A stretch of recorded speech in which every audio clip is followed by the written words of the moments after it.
because they didn't know how to communicate. So then it became very important to me to figure out how to communicate. And now I think that's like, if I were to like diagnose my childhood trauma, I would say that's why communication became such a big part of my life later, you know, going into marketing and all that fun stuff. Everything is possible, just hustle, just hustle. The $1 Million Hustle Podcast, where we keep it real, unstated entrepreneurship wisdom. Learn to think like a millionaire and hustle like you're broke. Here's your host, Billy the Kid, aka Billionaire. Everything is possible, just hustle, just hustle. Everything is possible, just hustle.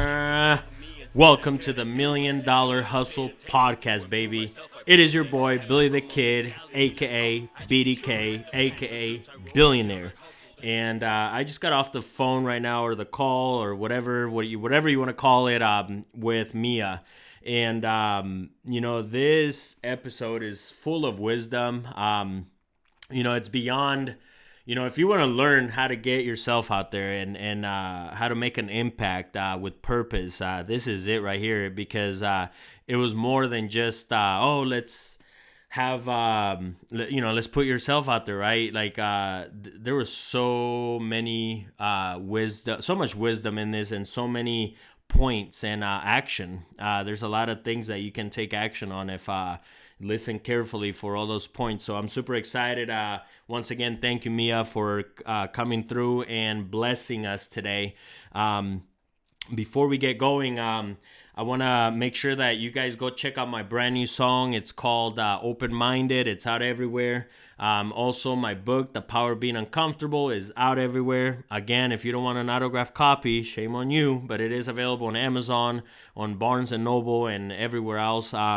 Otherwise, go to billythekid.com and grab a copy. But, you know, there was so much wisdom in this episode. I can't wait for you guys to dig in. It's crazy. You know, we touched on a lot of things that I'm very passionate about. We touched on ego. We touched on just making an impact, that a lot of times, you know, if you don't want to keep going, just making an impact. And that's what keeps me going. And that's why I related so much to it, was because there's a lot of times where maybe I do feel like, okay, you know, I don't want to keep doing this, or I don't want to keep doing that, right? With my music or whatever else. And, you know, then I get somebody messaging me on Instagram, for example, saying, hey, thanks to this song, you know, I didn't do this, or I did that. It motivated me to do this. So those are the messages that keep me going. So it's very important to make an impact. And overall, again, this episode is full, and I hope that you listening can see how impactful this episode is if you take action. Because again, there's a lot of things that you can take action on this episode. So make sure you guys follow at $1 Million Hustle Pod on Instagram, and then don't forget to subscribe to my YouTube, youtube.com/BillyTheKid. That's where we'll be posting all the video ones. Otherwise, the podcast is available on Spotify, Apple, anywhere podcasts are available. We are there, baby. So with that being said, let's get to Mia's episode. I am excited. Let's get it, baby. Vámonos. What's good, everybody? It's your boy, Billy the Kid, $1 Million Hustle Podcast. I am super excited today. I have Mia on the other end. How you doing, Mia? I'm so good, and I'm so happy to be here. Let me tell you guys something. I've been waiting for like a year to be on this thing, so I'm excited. Thank you. And we had a little mishap that happens. You know, things happen. We were confused on an hour difference. It's all good though. Thank you, Mia. I really appreciate it. And before we get started, because you got a lot of wisdom and a lot of knowledge that I can't wait to get into. I'd like to ask you, normally we have a book of the week on the podcast, and I would love to hear what is one book that has stuck to you that you can share with us that maybe changed your life, because there's a lot of life-changing books out there. It's a really great question. There's a book called The Book of Joy, and it is between the Dalai Lama and Archbishop Tutu. And I read it in this phase of my life where I was drowning in self-improvement and business, entrepreneurship. And you constantly hear, like, I mean, actually, it was funny because I was reading that in conjunction with the book Limitless.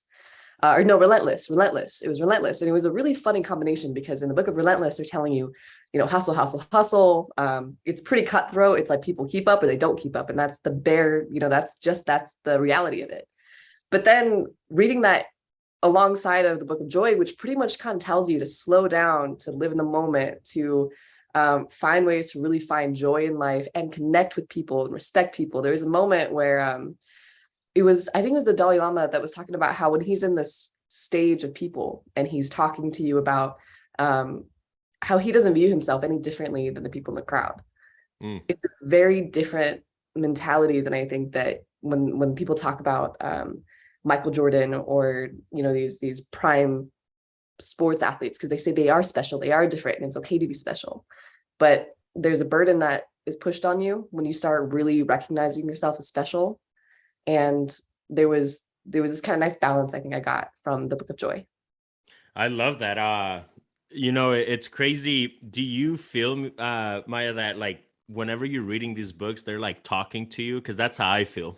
I do. It's because I think anyone that has ambition is going through the exact same emotional journey, the same problems and struggles, the ego, the same doubts, and the same fight of, is success truly happiness?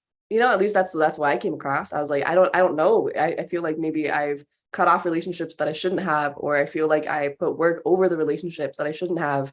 And so I think it definitely feels like it speaks to me, because I know that, it's just not me going through it, Yeah, no, that's a great point, because at the end, it's like, that's why these books are great, because they were written by great minds. And it is definitely one way to pick somebody's brain from, the 80s that was doing great things. So that's a great point. And you talked a little bit about ego.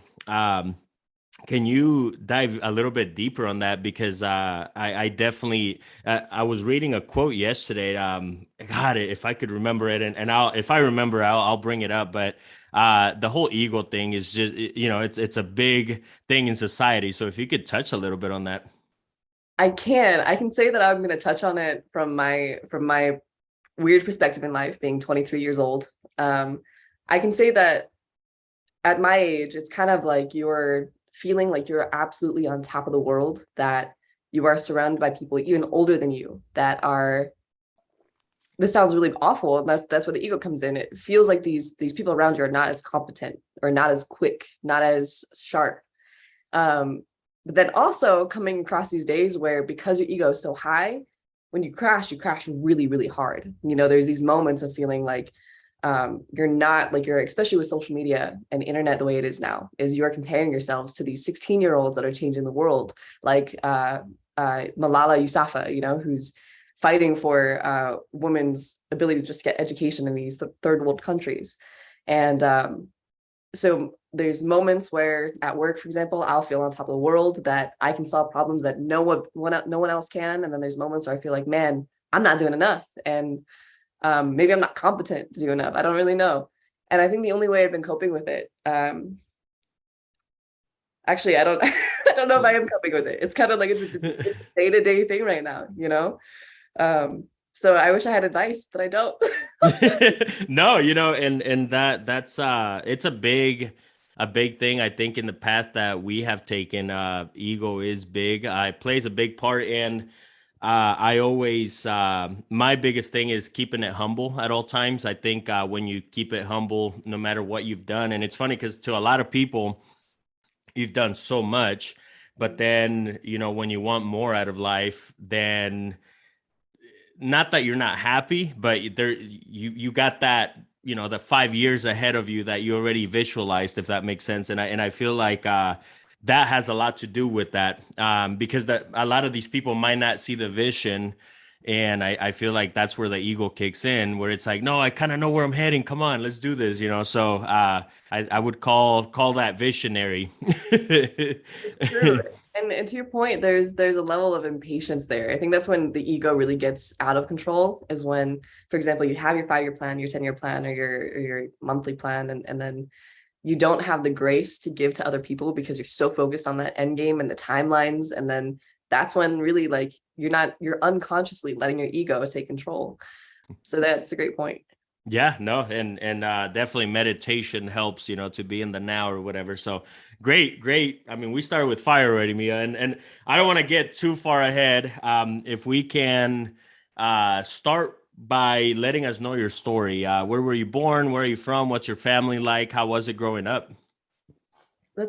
Yeah, I like it. So I was born in Pueblo, Colorado in 1999, and I've never left Pueblo. My family life was more like not to give too much away of other people's business, so I'll be very vague, but I was always my mom's and my dad's support system. You know what I mean? So like I would negotiate their fights for them. I would always be very intently attuned to emotional shifts, because fortunately, like my parents are incredible in the sense that their arguments, their fights were more like silence. Like instead of hearing like loud banging or whatever, like the house would just get silent for days at a time. And because they didn't know how to communicate. So then it became very important to me to figure out how to communicate. And now I think that's like, if I were to like diagnose my childhood trauma, I would say that's why communication became such a big part of my life later, going into marketing and all that fun stuff. But I also know that because I was so attuned to the slight emotional shifts, because there was no like massive bang or no massive, shout, I'd be able to really notice when people are upset. And I think that makes me really good also at like, for example, reading a demo for a marketing audience, like knowing this is what makes them tick, this is what makes them make a move. So going from that, I stayed here for college because I wasn't really sure what the dynamic between my parents were. And from there, I was always the model student. I was always like straight A's, straight A's, straight A's. The only thing in my life was school, didn't have a lot of friends. And then when I got to college, you would think like the last person you would think to drop out would probably be Mia Gilbertson. But by midway through junior year, that's when I was working for Matt. It was actually, if I were to backtrack a little bit, COVID-19 hits, and one of my friends from college says, "Hey, do you want a job making some video?" Because at the time, video was my side gig.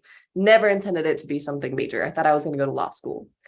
And I joined Matt Smith at his snooze mattress company and Snap Fitness.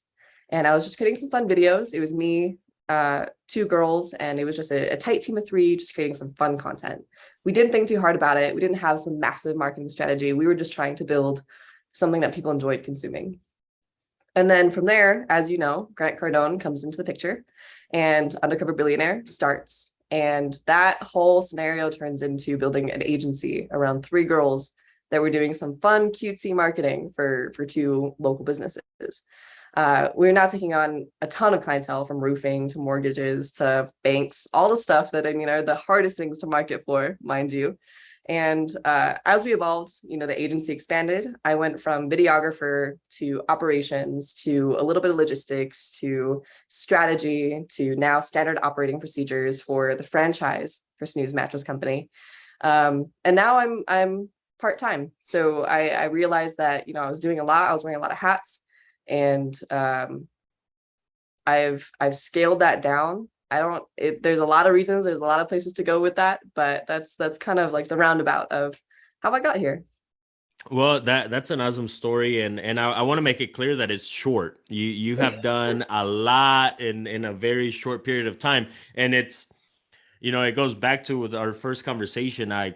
Once you kind of summarize it feels short, but you've been killing it, right? Like you were saying earlier, there's days where I feel the same way, like, oh man, am I doing enough, right? I was just talking to one of my mentees, and they watched the Think and Grow Rich movie, and they were telling me how they cried halfway through and they felt like they weren't doing enough. And he's killing, the business that he's doing. So anyways, I love that. You did talk a little bit about communication being an issue growing up. How did you fix that? Because I definitely agree with you that that is a trauma. I went through that to this day. I still battle it, and I now I'm trying to explain it to my mom. Whenever I communicate, it doesn't mean that I'm arguing with you or anything. Communication should be what everybody should be able to do. So if you could touch a little bit on that. Yeah, I got really lucky because I think that my mom specifically was very aware what she was doing. I think she knew that she was turning to me for emotional support. Like she would bring up the story time and time again saying, I remember you were 3 years old, you walked into the bathroom, I'm crying my eyes out, and you at 3 years old told me everything was going to be okay, and so I think there was actually a form of guilt that she had with that, kind of just knowing that I would get very, very stressed out anytime that there was a sign of emotion on her face. And she didn't know how to control it. She didn't know how to shield it from me. And so since they both knew what I was doing and how I stayed for college for that reason, later in life, now when I just moved out into my own apartment and I communicated with them that I can't solve your guys' problems anymore. There was actually a moment where I said, hey, either you guys divorce and I will support you to the best of my ability. And I don't have any resentment towards either one of you. But I think that I was telling them, I was pushing them. I was like, this is the right move, I think. But they decided to stay together. And I was like, that's great. But I'm not going to liaison for you. Like, I can't do that for my own mental, and they were very understanding. It was just because I was openly communicating with them about what I thought they should do, about what my boundaries were soon after. And so it's right now, it's really good, especially because I have my own space. So I'm far removed from having to deal with that. But I'm close enough too, so that I can, check in on them, but that's about it.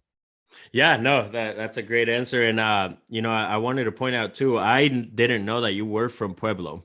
Oh, So you've been a Pueblo native then.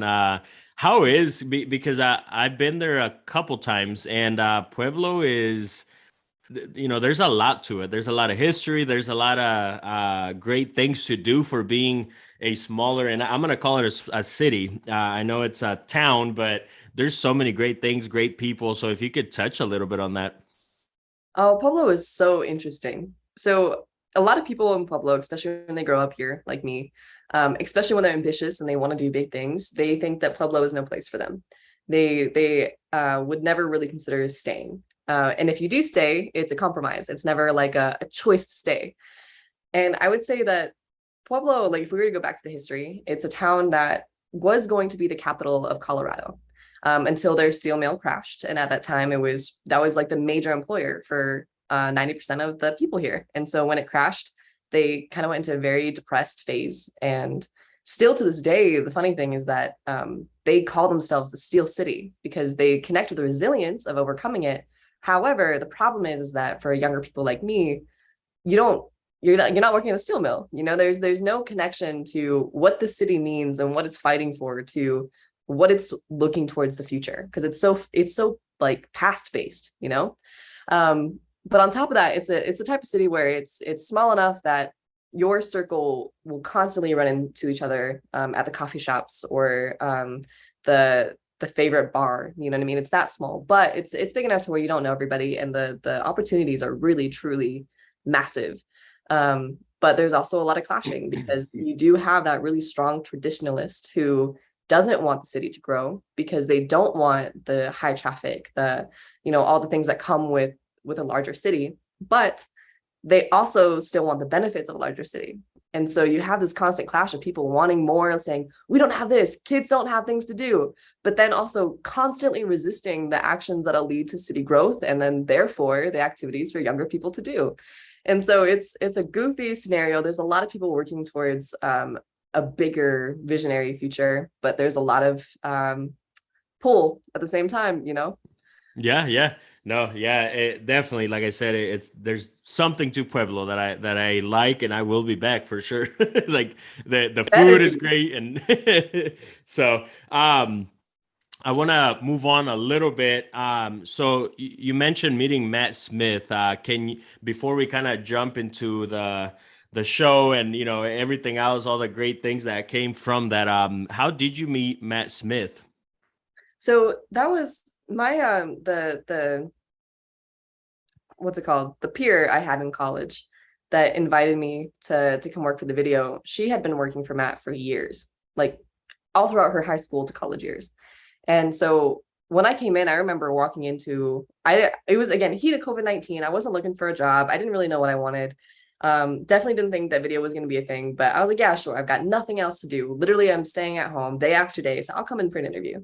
I come in and I remember like, I just realized walking into that room, I didn't even ask what the job was for, what the companies were for, or like any other thing other than I'm going to make some cool videos. And so I walk into like a room of like 5 people, Matt being one of them, obviously like the biggest, most enthusiastic personality that you had ever met. And then like some really intimidating people as well, you know. And so I'm sitting there and they're asking me questions about like, so how would you help us scale the mattress industry? And I'm thinking to myself, I didn't even know that I was applying for a mattress industry, you know what I mean, or a mattress company. But the funny thing about Matt is that he will, even though like you would think that you're walking into an interview trying to sell yourself, why I'm good, but Matt does this thing to everybody where he automatically wants to sell you on his vision. So I'm in this, you know, the seat thinking that I'm trying to ask for a job that honestly I didn't really know I wanted, to him selling me on a job and me walking out of the room being like, oh shoot, I think I want this job. You know what I mean? And he just has that, you know, infectious, like, let me tell you something. I've tried to quit my job 4 times before now scaling to this kind of simplified job I have now. And it's because Matt just like, you just can't quite get away from it. You know, it's magnetic. I love that. And let's move on a little bit. So those of you listening or watching that don't know, you were on the Undercover Billionaire show, which you mentioned a little bit. The first question I have for you is, did you know that was Grant Cardone? No, I didn't. I didn't. Like it was like honestly, I didn't trust the guy at all because he would just do these roundabout questions. Like the first time I met him, he was like, we're gonna do this, you're doing this wrong. Pump your 10 videos to 100 videos, you know, a month. And I'm like, that doesn't make any sense. I'm not going to try to do this cheesy crap. I'm not trying to like I'm trying to make good content that people want to consume. And he's like, nope, like frequency, like 10x, blah, all this crazy stuff. Right. And I would ask him, okay, like, have you done this before? He's like, yeah. I'm like, where? He's like, I've done it. That's it. You know, like I would get no tangibles. And then I remember like looking up his name, Lewis Curtis or Curtis Lewis, whatever it was, and not finding anything, you know, like there was nothing about this guy, but he says that he's this great marketing genius and he was pushy and he was kind of like crude, you know. I didn't like him. Well, and you could definitely tell, you like on the show, you knew there was something going on. There was definitely that. And you know, now that you mentioned that, it's crazy because it's like, how can you prove that you know all this stuff about marketing, but you can't reveal who you are? So then you can't go and research and see, okay, what has Lewis Curtis has done that, you know, makes him so pushy. And did you ever Google him and like how did you start digging into it? Like, okay, who is this guy?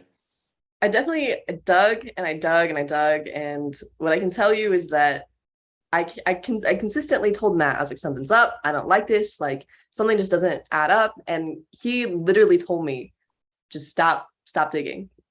And Matt was on the perspective of, I know something special is going on. There's no way that there's this many cameras around without a good reason for it. And if it was undercover, if it was on, I think like now knowing, like looking transparently backwards, he didn't want me to find out because if the premise of the show is that we don't know who he is, me finding out and pushing it could mean that they move on to someone else, you know, for the sake of the TV show.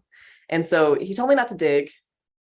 And to be honest, I continued to dig. I just didn't tell as many people that I was digging. I wasn't as open about something's not right here. But no, I did my digging, and I can't really tell you if I did or didn't find anything, but I did my digging.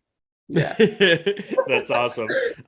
So how did I guess if you could summarize like, you know, top 5 things that you learned overall from being around him.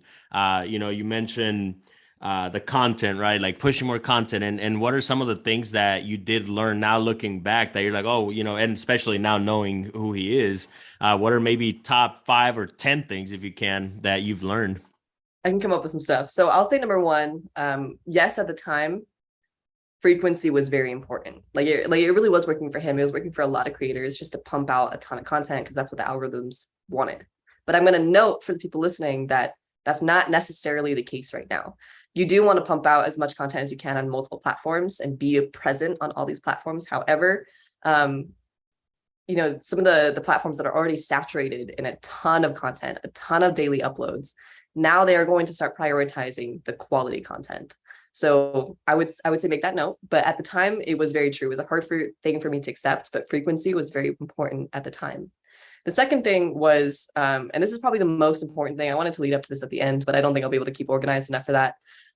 Is really the change of my perspective of perfection, because it did come with a frequency. It was him saying, just publish, you know, don't overthink it. Don't try to strategize everything, just make moves. And eventually, like, you'll learn along the way and the strategy will form, but you have to make action and make visible action. And the way I was, you know, coming out of college, I was the perfect model student, and college teaches you in a very specific way. They tell you that here's this ABCD process, and you know, places are going to expect the absolute highest quality from you. And so I'm focusing on trying to pull everything together. But Matt, as you know, doesn't move fast or doesn't move slow enough for perfection. He moves so fast that you just have to take a bunch of L's and hope that you get more wins across the way.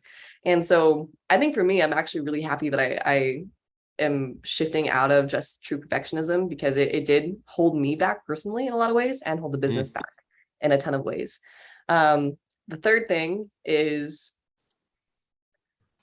I had to take this with a grain of salt, but Grant's perspective on people was very harsh. At the time, he had actually like told Matt to fire myself, Meredith, and Paige, the OGs. Like, he just wanted to get rid of us because we were partially in college, and I guess the vision he had to move very quickly, he was like, they're not all in, fire their asses.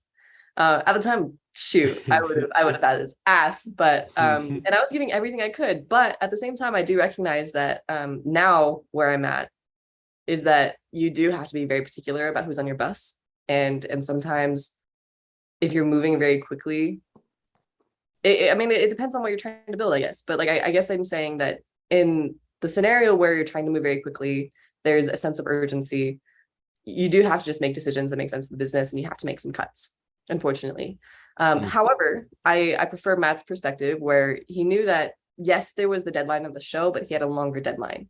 And so he wanted quality people. And so he was willing to work with the fact that some of us maybe wouldn't be able to move as fast as he needed it to, but he knew that we'd be valuable in the future. And so I think it's less of like exactly what Grant told me, but more observing when and when not to pull each perspective, because you need both. You need the Grant's ability to cut meat, but then you also need Matt's ability to care about people and see what the vision for the future is. And now just knowing when to pull each string is really awesome to watch. From Grant specifically, let me think. What did I learn? It's almost like it was, I don't know. I wish I thought about this before. I'm sorry. No, you're good. Yeah. I mean, you've made some great points. You know, perfection. That's definitely something that I always like to push on people, that it's like, dude, and especially nowadays with the phones, you know, I've recorded music videos on my phone now. They might not be the best, but they're not the worst either. And it's content, you know, at the end of the day. The funny thing is, like, there's so many people that have like gone viral with a video that, you know, looks like crap, you know, and then all of a sudden now they're, for example, in the music industry, they're doing shows now and getting booked and all that off of, you know, a video that was bad, right? Bad quality. So I love that you touched on that. And then the perspective on people, you know, that's huge. And one of the comments you made was, who's on your bus? And I think that that's definitely a struggle, right? Like, going back to kind of how we started the podcast, you know, because you do have to have quality people around you.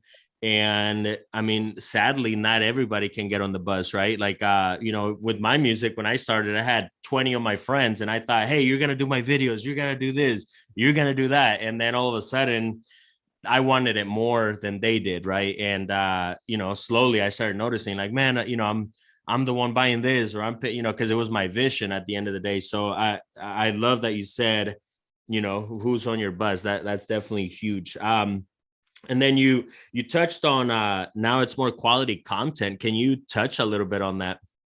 Yeah, so it's funny because I've been trying to test around with my own, so I had to create a separate profile because especially on Instagram, they start categorizing you. And then once they kind of say, oh, this is a personal account, it'll stunt what you got. But once you separate it and you build it specifically for the niche or the type of content you want to create, I've been testing it out. And it's funny because I'll post every single day and it'll kind of just waver a little bit. But then when I post, like what it kind of does is it'll wait a moment and it can see that I haven't posted in a couple days, and they'll be like start pushing me, like running my content through the wheel again to get me a couple likes to say, hey, you can make some more content. And then I'll make it. And then the more sporadic the content is, at least in my personal experience, it's been increasing in performance. So I did some extra research to see what on a mass level, what we're really seeing on social media. And we are seeing the fact that TikTok, Instagram, those specific platforms, if you're trying to grow on, which are the really good ones for, as you know, like those are good ones for growth. If you want community, that's really good for YouTube.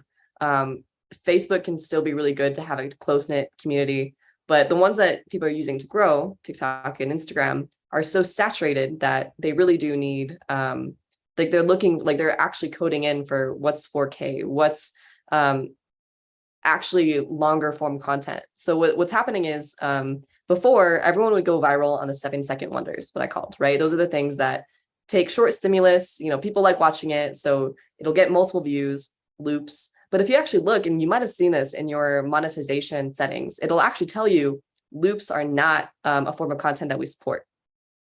And at first I was like, why the heck would they do that? Because I've seen so many creators do so well with getting multiple views on loops. And it's because what they're trying to count for is quality content that's being viewed for a good reason, not just because we tricked them into watching a video over again in 7 seconds. You know what I mean?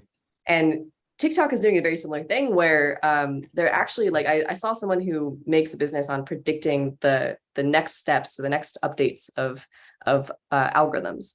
And they were talking about how what TikTok is going to start doing is they're going to start promoting those creators that can keep someone on a live stream for longer than 20, 30 minutes.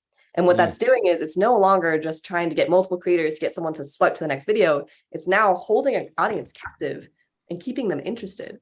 And so it's interesting because before the short form content was working, but I think a lot of us now actually are getting bored because our attention spans are short because they made it that way by design to get us to like short form content.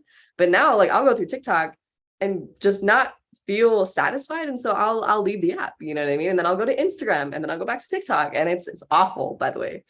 But but they know that, and so now they're shifting to who can keep you on the longest individually. And so just the needs for content is changing. So now it's not 10 short form videos, it's 5 2-minute videos and a 30-minute live. It's you're using your time differently when you publish. Wow, that's major right there. It's definitely big changes. And that's definitely, every conversation I've had with you, it's always on point when it comes to all this social media stuff. And I would be a liar if I said I haven't learned a ton from you just by the times we've seen each other and the conversations we've had. Somebody out there listening that wants to get out there, can you give them some pointers on how they can get started, whether it's building a personal brand, which I would like to touch a little bit more in the future anyways, but just overall, how does one get going? Yes, I like that question a lot because my advice is always kind of the same, because I think that my initial advice earlier when I was talking about Grant Cardone, I was saying that you do want to be on multiple platforms at the same time. But I think that's your goal. You eventually want to be on multiple platforms. But to start, I find it that it's just like working out. You need the reps, you need it to start so that it's consistent and replicable. And I think what a lot of people try to do is they'll try to post every single day on every single platform, trying to they're like, this is going to be my new thing. They commit to it as if it's their new job, right? But then they kind of waver, that excitement, that burst of creativity waivers. And then eventually you start falling apart because the ask was just too big. And some people will say, you know, Grant Cardone will say 10x it. My personal opinion would be to start small. So choose one platform, choose a cadence that you can stick to. And then after sticking to that cadence, and you got like a flow for it, you kind of know how to keep your creativity consistent, because that's the hardest part, is less about the time you take on posting and more about the time that your brain can physically commit to being creative and coming up with ideas and keeping that enthusiasm on camera. Because the enthusiasm, like that specifically, is the hardest thing to do, because sometimes you just like, unfortunately, you do kind of have to put a little bit of an extra persona when you jump on camera, because that's what gets people's attention. That's the only way that you can create that excitement that you would have if you were in person. But the minute that you take that in-person stuff away, you do need to get a little bit more charismatic on camera. And that takes a lot of energy for some people. And it also takes a lot of practice to get eloquent on camera, you know, to share your ideas consistently and clearly. And especially with these limits of 2 minutes or even 1 minute or 30 seconds, trying to shorten a big message down to something that hits in 30 seconds or 10 seconds is tough. And so all those things in mind, just knowing that if you start slowly and consistently, you can grow on those skills without getting burnt out or discouraged. So that's my first step to growing your own personal or business social. The second thing is, again, strategically choosing which platform to use based on your audience. I think a lot of people will say, I'm going to use TikTok. But if they're a banker trying to get local clientele, TikTok isn't going to get you local clientele. I mean, the algorithms might switch in the future, but right now, if you want to reach local people, you want to find a platform that promotes local networks, meaning that you can very easily see that someone's in your area, that location systems are very, like it's meant to be that way. So those platforms tend to be Facebook. You can get away with Instagram because now it'll show you like, hey, these are in your contacts. These are the people that you can connect with. And it really is based on like communities and local hashtags, local locations. So that sometimes works. But yeah, just choosing your time on a platform that will serve you, because, you know, TikTok may not, you know, YouTube may not. And then finally, I would say collaborations are massive. So you trying to build your audience on your own is a little bit difficult, just because you now need people to find you organically, or you need to personally reach out to them. However, for example, if I was trying to branch out into the music industry, my first point of contact would be, hey, Billy the Kid, let's do a collaboration. And that way I know he's already catered or created an audience that's interested in music and this type of music. And now if I do a cross post with him, meaning like, for example, I do the, on Instagram, I can say invite collaborator. That means that it will post on his social the same way it would be if he posted it, meaning I get automatic visibility to everybody that he's already created and created relationships with. And that just is like the way to skip to the end of getting more visibility, rather than you just trying to go through all of his contacts and follows and being like, I like this person, follow this person, follow that person. It's more of like now sharing content directly to them. Powerful. All that information was so powerful. Like I said, you never fail me every single time dropping bombs. You talked a little bit about kind of, for example, that collaboration that you mentioned. You know, and I'm going to ask you for my personal usage. So what I've been noticing is now that it'll go along with the personal brand. You know, I've always tried to create that personal brand, because from there you can branch off, right? Like now I own the construction company, for example, and some people will ask me, like, you know, elderly clients will ask me, oh, are you a DJ or are you a rapper? I thought I saw, you know, so it's kind of cool that it gives them something to look forward to, if that makes sense, with the personal brand. And I think it's important for people not to overthink it. I've ran into a lot of people that overthink it, like, oh, well, you know, I wouldn't do that, so I shouldn't, you know, and it's like, you know what, if whatever it is that you want to do, just do it. Don't worry about what people are going to think, because it could have been hard for me if I would have been like, well, I'm this rapper, I shouldn't be doing construction, right? But then you start changing even the way people look at those things. And as a matter of fact, there's a couple rappers that own construction companies. It's funny. Out of Houston, Slim Thug owns a construction company and a major one. So again, it's just a personal brand. Don't overthink it. But with that being said, what I've noticed is, now that I'm putting more with my coaching stuff that I'm doing in my book and everything, obviously the people that have followed me up to this point, whether it's me sending them emails and stuff, basically how a lot of them have messaged me and they're like, oh my God, I love your podcast, right? Or I love your book. So it goes along with it because I'm just being myself. But how can you kind of cross over to that, knowing that you're also now looking for a new audience, if that makes sense? Makes a ton of sense. So I agree with you. It's like I always fight with this because I am a strategic mind. So I think that I have a bad habit of overthinking building a brand, personal or business. But I would say that if you could find a common thread or a way to spin something so that everything has a network, you view it like a spider web where everything intersects, that's like the best way to be able to branch off while keeping it consistent. So for example, I would find a way to, like, for example, you start a construction company, you found out there's multiple rappers that have a construction company in your area. I would therefore make a parody or serious music video on a construction site talking about the hustle, you know what I mean? And then having a podcast connected to that about why they chose construction and why it's a good hustle and how it supports the rapping career. And then you bring that into, a social media live where you talk about, like, how would you start your own construction company, or a Q&A for these three guys that have the same industry, the same business. And so then the idea of that is, to your audience, it still feels like it's all interconnected, that they're not getting hit from left field from something that isn't the reason they followed you. If they followed you for their rap, they're not suddenly getting a bunch of, this is how you run a construction business. This is how you run a construction business. They're like, this isn't what I wanted. But spin it to where it's now part of your story, and it's about the hustle, and it's about the things that they do connect with about your rap, which is less about the specific industry you're in and more about just what it means to run a hustle, and so you connect it all. And that's how, if you're building your own personal brand, that's what I would do, is find out how all your different hobbies can be used together. And it's tough because, that's the beautiful thing, is that you have very sparse hobbies, that are very different from each other, but there's always a way to creatively make them a single unit. And that's what I would do. Yeah, no, that is awesome. That's definitely some great pointers there. And to kind of go along with that,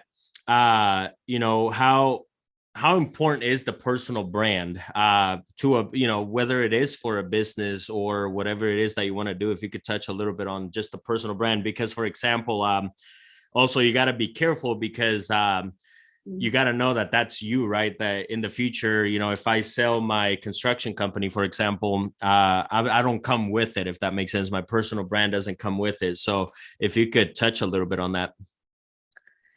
Yeah. It's almost like when people think of brand and like the marketing for it, sometimes they will put the person too deeply in the center of it, especially if it's something that you plan to have an exit plan for. You don't want to do that because you do want to still increase the value of whatever you're trying to sell off to another person, and assure them that the clientele, that the ability to get new leads is still strong with or without the personality coming with it.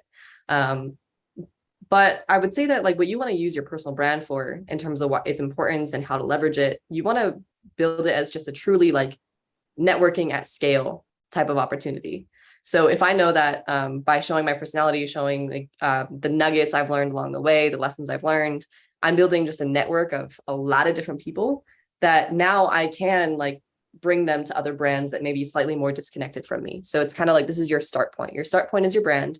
You build these relationships that are connected to your personality, connected to your drive, connected to your values. And then that way you also know that they would make great clients or business partners in whatever other industry you want to now funnel them to. So you start them at point A, you make the relationship. Eventually you maybe make one post or even a direct message saying, hey, I noticed that you're interested in this, or I think you'd be great for this service or product. And so I have this other social, or I have this other landing page I would love to send you to.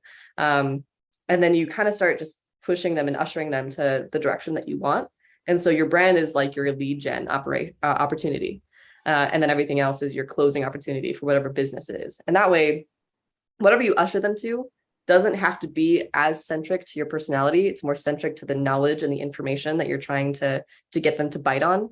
And that way, if you were trying to now let this thing go, it's easy to let go. It's really abstract to my mind, so I'm trying to find a way Yeah. but yeah, so lead generation, and it can be, again, just based on person values, the stuff that makes a good person to work with, and then the opportunities are more specific. Yeah, no, that's great right there. And I'm it's funny because throughout the years with my music, for example, and I think this is something that I've shared with you in the past with one of our many conversations, I haven't pulled the trigger fully on like marketing beyond just the social media stuff, right? And thank God, that I built it to where it's at now without putting much into the marketing. What are some recommendations that you would give me, for example, with music and everything that I got going? And that way, anybody out there listening that's kind of in the same field or whatever, how does one get out there to where it's more of a for sure thing? Because, for example, the construction, I can sit there on Facebook and tag it every time somebody's asking, right? Oh, who's good at roofing, or who, but that's only going to get you so far. But if you start putting your money into marketing, I mean, it's almost inedible. So if you could touch on that. It is. And, if you talk to like a SEO person, you talk to a website person, you talk to a lead generation person, they'll all say that their method is the best way to build your business in a sustainable way.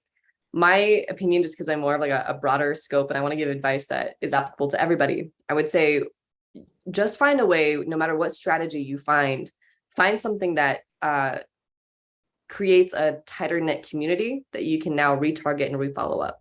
So, for example, if you are trying to sell an e-com product, then what I would do is I would create an email list that provides information that continually kind of keeps them nurtured and in your community rather than just consuming your content. And so most of the email is interesting enough for them to want to open without knowing it's just going to be another sale. So it's kind of like, hey, here's 6 life hacks, related to, like, if your product solves, like, I'm just going to say sleep because I'm in the sleep industry. Mm-hmm. If you say that, hey, your product is a great pillow, you know what I mean? Super exciting. It's a great pillow. Then, the email blast should be more of like what they can do. Like, hey, these are recipes that will help you sleep better. Here are,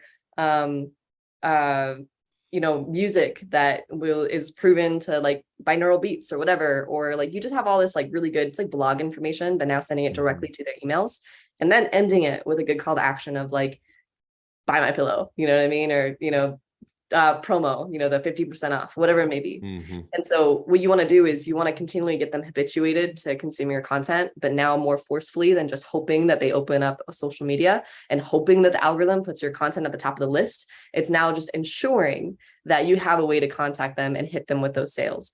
That could be, again, in the form of digital ads, where you're now retargeting the people who are already in your ecosystem, paying that way.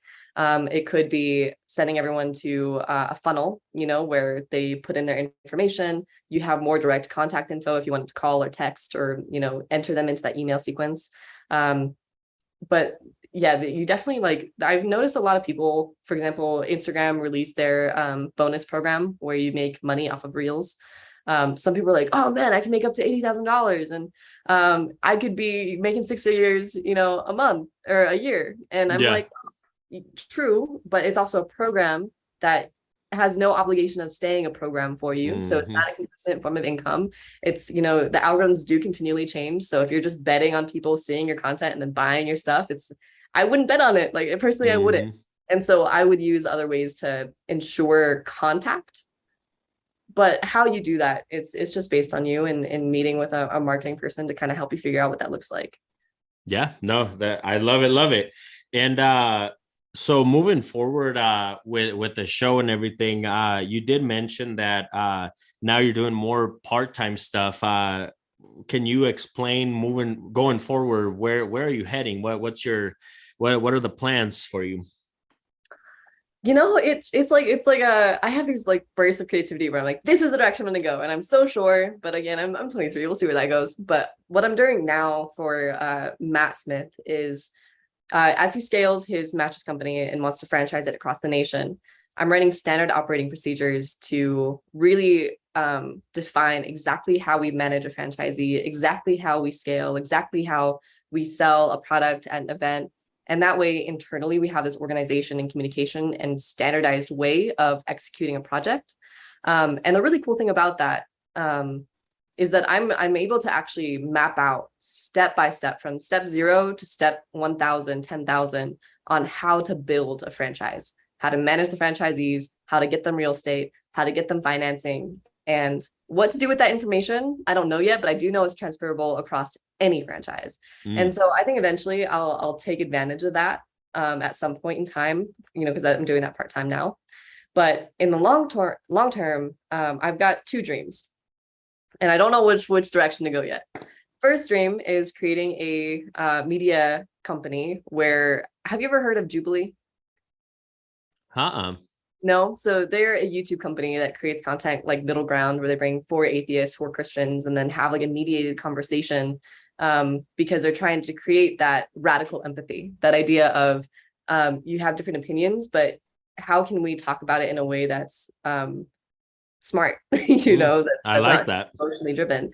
And so what I want to do is I actually want to create some sort of media company that uses a little bit more, like, because what they're doing is they're just trying to show you true human interactions and how to have that interaction.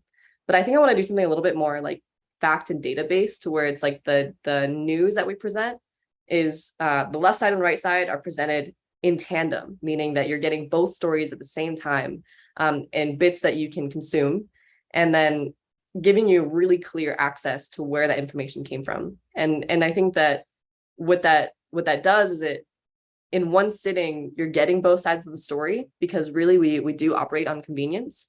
And so if it's more convenient for us to just watch one channel, then we're going to get that one story, and then we're going to continue to believe that that's the story to believe, and then you continue to watch that channel. You know what I mean? But if I can create something that people equally trust, that you trust that you're going to get both sides of the story in one bite-sized sitting, I think that I can make rational information more convenient for everybody. So that's one idea. I don't know. I like that. Thank you. I like it. I just don't know how to start that yet, because it's especially when you're creating media, you are monetizing on media, and I think that I need to create something in between that builds me more income to now invest in something that can get off the ground on just media alone. And so in that middle phase, that's what I'm trying to figure out is, at the moment, I'm going to be doing personal brand building for personal social medias. And I can do that kind of on my freelance time as I work part-time at Snooze. And as I start building those personal brands, I'm hoping just to build the networks and for people that also believe in this middle ground of politics and news. And so I like that. Love it. Love it. And I was going to ask you, just overall, what is happiness to you, Mia? Shoot, that's such a hard question. It's such a hard, it's, again, I don't think I know. I think that for a while I heard someone tell me, and it stuck with me for a long time. They said, happiness is a really difficult standard to live by, but impact is a surefire thing to live by. So if you want to live for happiness, it's hard to nail down. Like, you don't, like, it's there's a lot of chemicals in your head. There's a lot of things that will throw off your hormones. There's a lot of things that, just hit you, and you can continue to kind of fight for happiness, but you also know that sometimes you're just not happy, and that's okay. It's just phases of life. But impact, no matter what happens in life, no matter what your hormones do, no matter what, you can always guarantee that what you do has impact, that your choices have impact. And right now that's comforting, because I don't know how to find my happiness, to be honest. So yeah. No, that's it's deep for sure. Impact. I love that, because I truly believe the same thing. There's a lot of days where maybe you don't want to keep going, right? For example, I'm running a mastermind right now, and just seeing how the guys are just killing it. And it's funny, based on everything we've talked about, I'm making them post 3 videos a week minimum. And, it's cool. And I want to share this with you because, you've been in the industry. It's cool. At the very beginning, they weren't posting. Like some of them, their last post was in 2018, and now to see them post every other day or whatever, it's cool. And now, their videos are getting better, they're editing, and it's so cool. And at the end, it comes down to the impact. I was explaining to them the message that you're sharing that day, could be the one thing that somebody wants to hear, right? To get their day going, to keep them going overall. And it's funny because they've gotten those messages now, where people are like, hey, thanks to your video, I needed to hear that today or whatever. So I love that. And, with my mastermind, I feel like that's, the impact that I'm making, right? Like just seeing how they're becoming successful, and based off of some of the videos they posted, now they're getting more business for, their cleaning business or, whatever, construction, or just, real estate, etc. So it's super cool.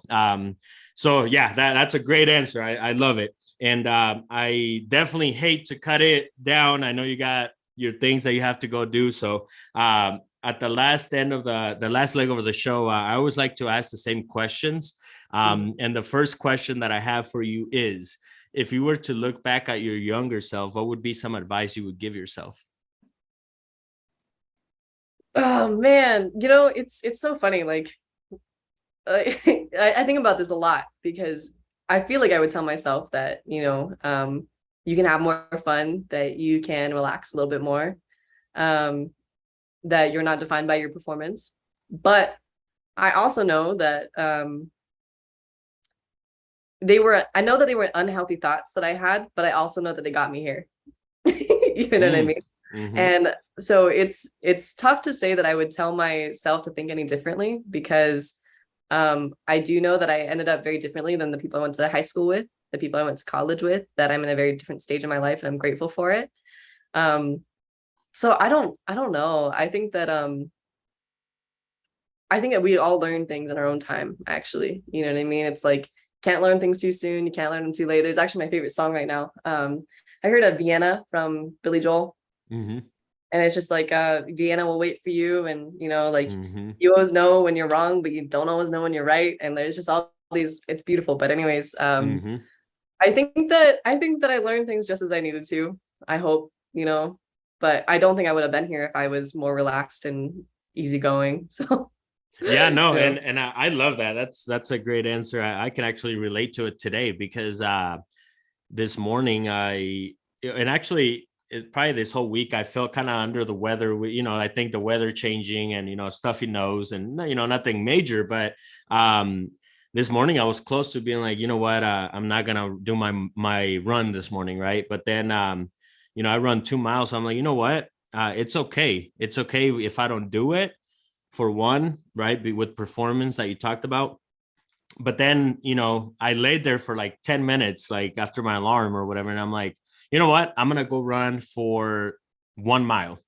Mhm. And sure enough, I got up, started going, and then I did my 2 miles. But I was okay with maybe stopping more than usual, right? And I think it's a great reminder that as long as you keep going like that, that's all that matters. So I love that answer. I can relate. Like I said, I can relate this week. Thank you. And my other question that I have for you is, if there were 3 steps to success, and if you do these 3 things, you're not going to fail, you're going to be successful. What are the 3 steps? Yeah, so I learned this one from Anna. You had her on not too long ago. She taught me kind of, I always heard about core values, and I always kind of thought like those are cheesy. You know what I mean? Like, I don't know the tangible use of them, but I think like the way she framed it is like, hey, if you set these 3 core values and you commit to them, then really there's no sense of failure. Because again, it's the idea of impact, right? Like, you can have this goal of success and like, or happiness, and these are destinations, almost like you're either happy or unhappy.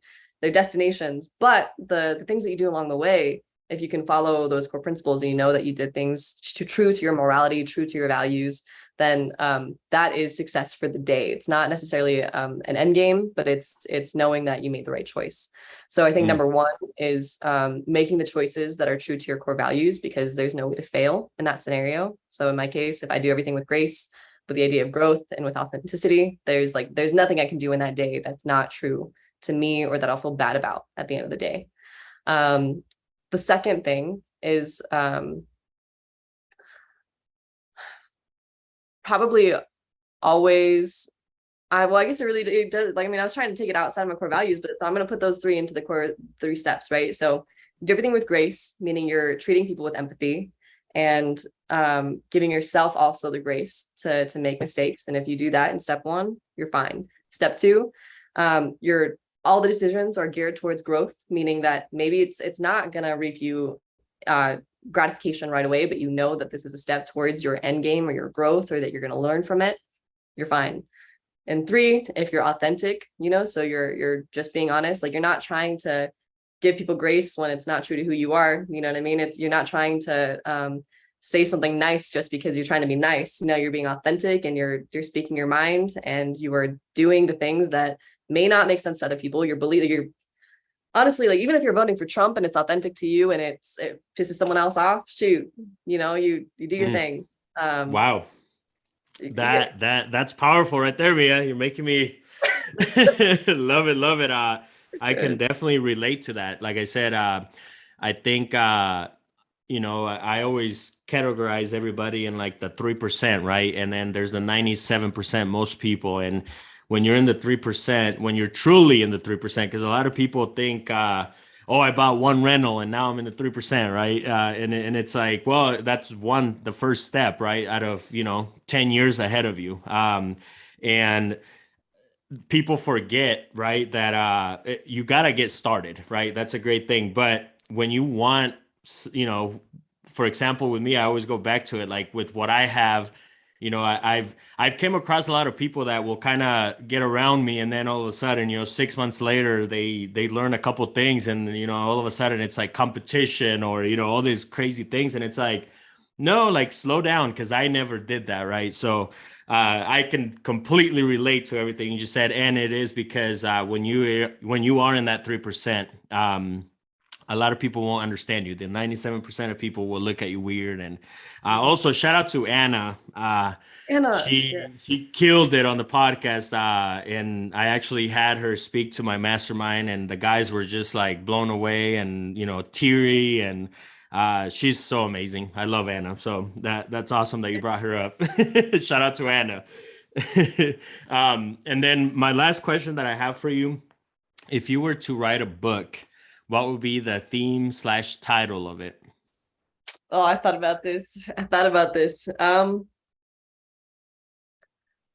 Part of me, like, there's 2 books I have in mind. One book is to write it in the perspective of a startup agency, and the struggles and the management and like the culture of it, but through the perspective of middle management. Because when you read a lot of entrepreneurial books, it's all in the perspective of the CEO and the hard decisions he has to make. And while I think that's very helpful, I think that there's a lot of people in my position that are seeing the brunt of it, the groundwork, seeing like they have a more candid relationship with employees than maybe the CEO does, just for the nature of hierarchy.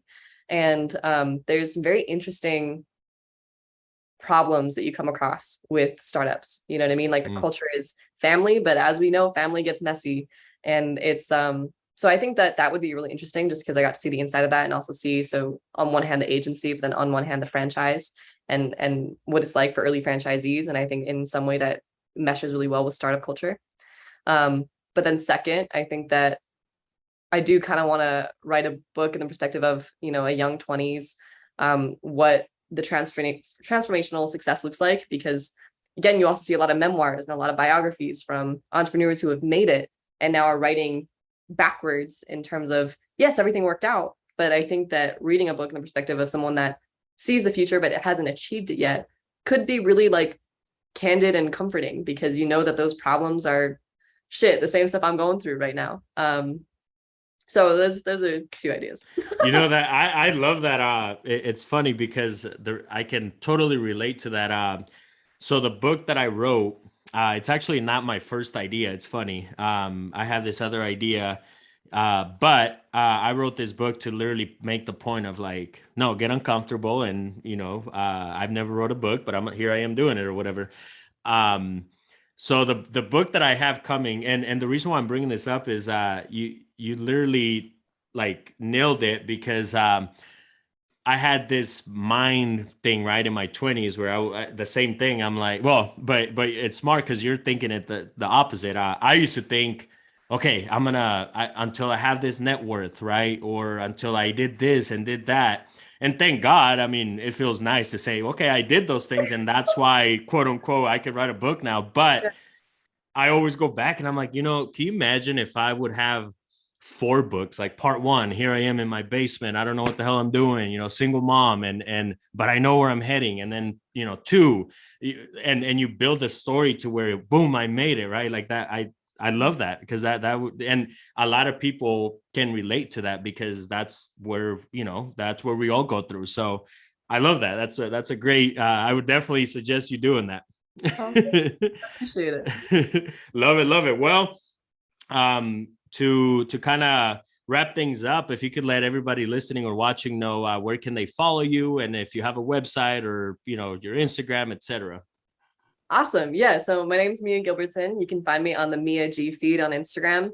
I've got some other stuff working, but for now, I would say that I'm working on some personal branding development. So if you want your personal socials, I would love to meet with you.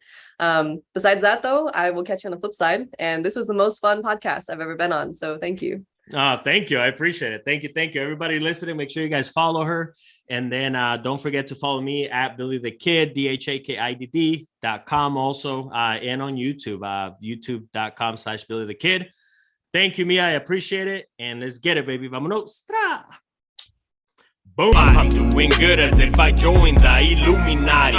And some don't like that. They hate that they see you smile. As if I haven't been hustling, it's been a while. Gotta put in the work if you wanna shine. I want it all and I'm coming for what's mine. Some call me greedy, bitch, I call it ambition. Some call me selfish, bitch, I call it motivation.